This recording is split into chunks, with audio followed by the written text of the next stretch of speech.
Hello everybody, my name is Chris Yi. And I'm Wendy Yi. Today we're taking a look at a game that humors me a little bit because years ago, when the big roll and write craze happened, I said, well, one day we're going to see Ameritrash themed roll and write games. And how does it feel to live in the future? Bam! Zombicide, gear up!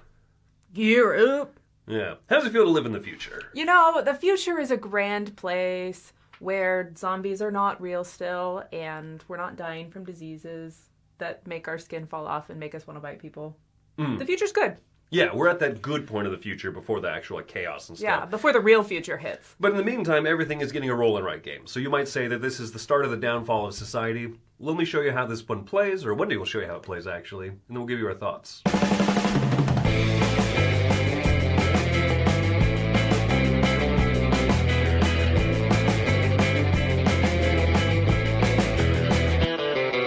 Zombicide Gear Up is a Polyomino weapon shooting game where ultimately you're trying to fight zombies and kill the big bad guy at the end. It takes place across 2 rounds. Each round has 9 turns in it that everybody's going to take simultaneously.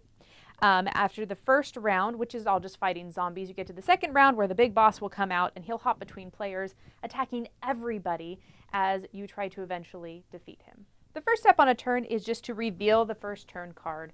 The turn card shows you which weapons you'll use and which zombies will move forward during the movement phase. The second part is to then attack. Attacking is you use whatever gun is associated with that particular turn.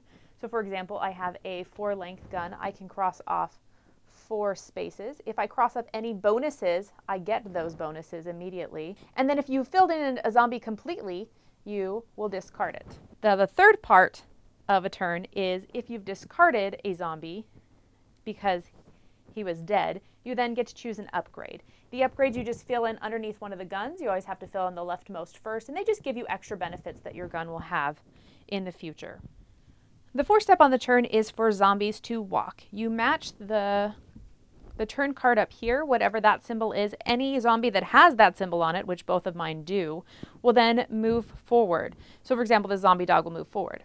Now the runner cannot move any farther forward, so he's going to attack me, and his attack is based on how many of these little red markers are still showing on him. So he would do 3 damage, and I would mark those off.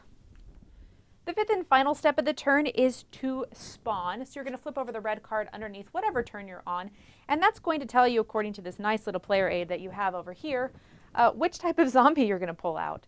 So we're going to pull out 1 black zombie when A is revealed. So we pull him out. We then decide who's going to get this zombie because it's a cooperative game. I'll go ahead and take him over here since, I'm not already dying. And then we continue on back to the next turn and the next round, starting again with the turn card. The second round of the game is when the big bad boss comes out. This is the guy you have to defeat to win the game by the end of the round. These little guys, you're still going to be fighting them, but mostly just don't let them kill you and you'll be fine. This guy travels every turn to front of a different player, and only that player can attack him that particular round. There's some range guns and stuff and alternate ways to attack, but mostly it's the player in front of them. Now, instead of flipping over the regular zombie cards, he's got these special boss cards, and they have different things that they reveal. For example, this one uses his special power, and he's going to do whatever that is. And then he's doing his basic yellow attack, where he'll attack with each one of these yellow stars that are showing. There's also a blue attacks, which add in any blue stars, and there's additional things that he does. Every villain, every monster is a little bit different. They all have different things that they do, but these cards come out the second round of the game, and they're a little bit more boss-centric. So once again, kill the boss, go through all the rounds, and if you can fight him off and win, you win. Otherwise, you're dead. So zombies was one of my top 10 favorite themes when we did that top 10 list. That is true. That is true. It is true. So this game you were pretty excited about it then. It was. Actually, also, Polyomino was another one of my top 10 favorite themes. Yeah, that was a cheat. I sort of had your back. I sort of pushed you to the wolves, but so this game seems tailor-made. Tailor-made. I think technically the theme was Tetris because that is more thematic than just polyominoes. The polyominoes, sure. Yeah, no, I was really excited about this game. This idea of I'm going to shoot guns at zombies that are polyominoes, and I'm going to hit the dog with my little L shape and make his leg fall off. I don't know. There's just something really exciting about that. Now he can hurt me my less. Big 4 in a row! Yeah, it's cute. It's funny, I think. but it is basically almost any other roll and write, flip and write game where you fill in shapes, right? I mean, some aspects of it are, yes. So, like, you're filling in a shape. The game tells you what shape you can fill in, and you just decide where it's going to be. And you get bonuses if you fill off, if you mark off certain spots, and then you don't get more bonuses if you fill off blank ones. That made sense. It's kind of like Silver and Gold with a different theme. I mean, I think the theme idea here is kind of the selling point. Sure. And the fact that it's cooperative, so you have like your health bar. I think that the cooperative nature of this is actually what makes it the most different from other roll and writes, and so I really had high hopes for this, in the sense of that these zombies are getting closer to you. They're more likely to do damage. Let me check off certain, do I want to get more bullets so I can fight them more, or do I want to check off damage so they don't hurt me as much? Do I think they're going to hurt me before they get killed?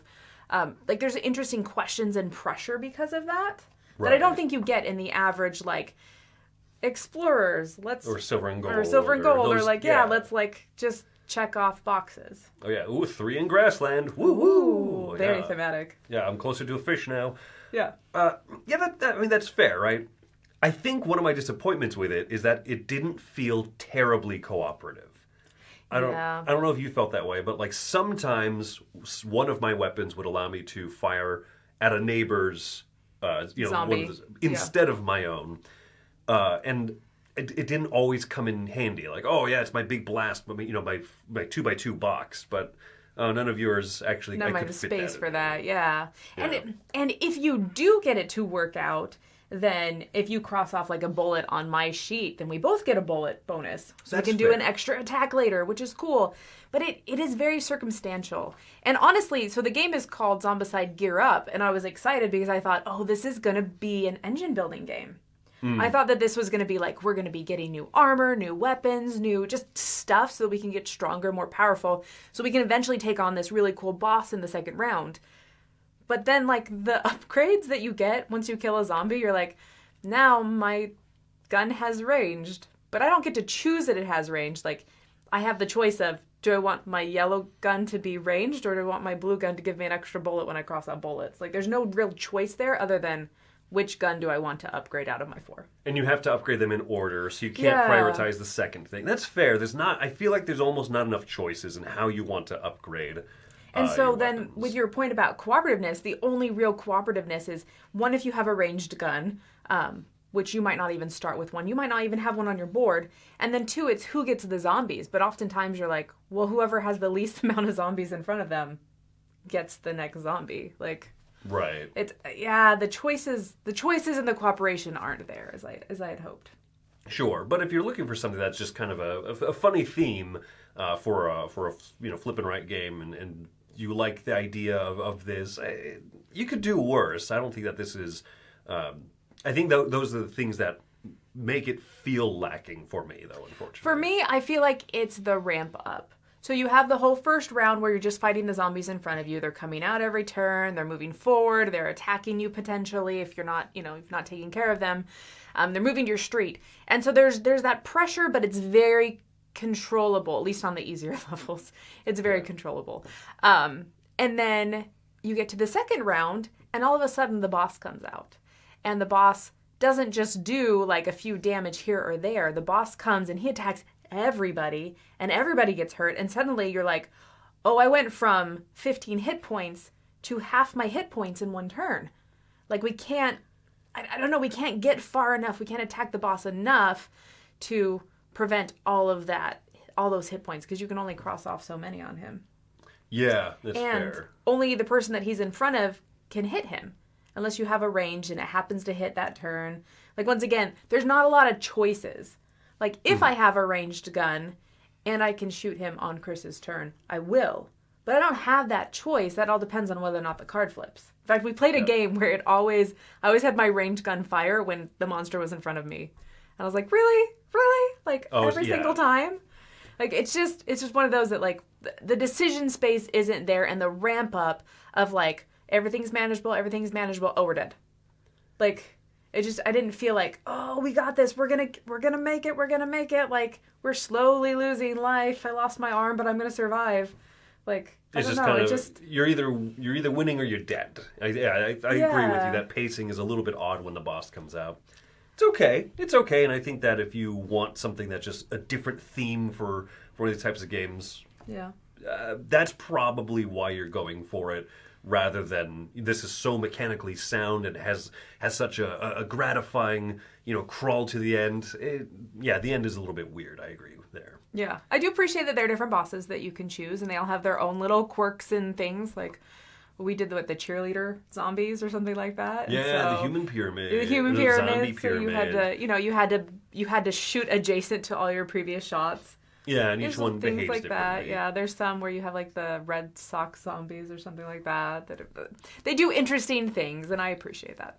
Okay, so where are we going to come down on this? I'm gonna come down on a 6. So I think that this game has playability. It's got some fun elements to it. I really just wish that ramp up was better, and that the climax and the feel of the game and the flow of the game just was a little bit more interesting, and that there was better decision space. All right. Yeah, I'm also coming in at a 6, interestingly, because, the things that are lacking are noticeably lacking, and it doesn't... The funniness of the theme doesn't carry this over other games of the genre. I would much rather play a lot of the other games that we mentioned that we kind of compared it to. Yeah. Because, they're not as fun, they're not as exciting and stuff, but when you have this type of mechanism frame, I feel like just a fun, pleasant, competitive game tends to actually just work better in this environment. And maybe if I felt like the crawl, the pacing were better, maybe I would disagree. Maybe I'd say, oh, it'd be fun to pull out a cooperative one every once in a while. But I also feel like this game is quite challenging on the easy and normal difficulties. I cannot imagine Wanting to play this on extreme? Yeah, let's spice it up. Let's make it even harder. I doubt that I would do that very much so. So it's a 6 is where I'm coming down on it. Sounds good. Well, I'm Wendy Yi. I'm Chris Yi. Thanks for joining us at the Dice Tower, and gear up!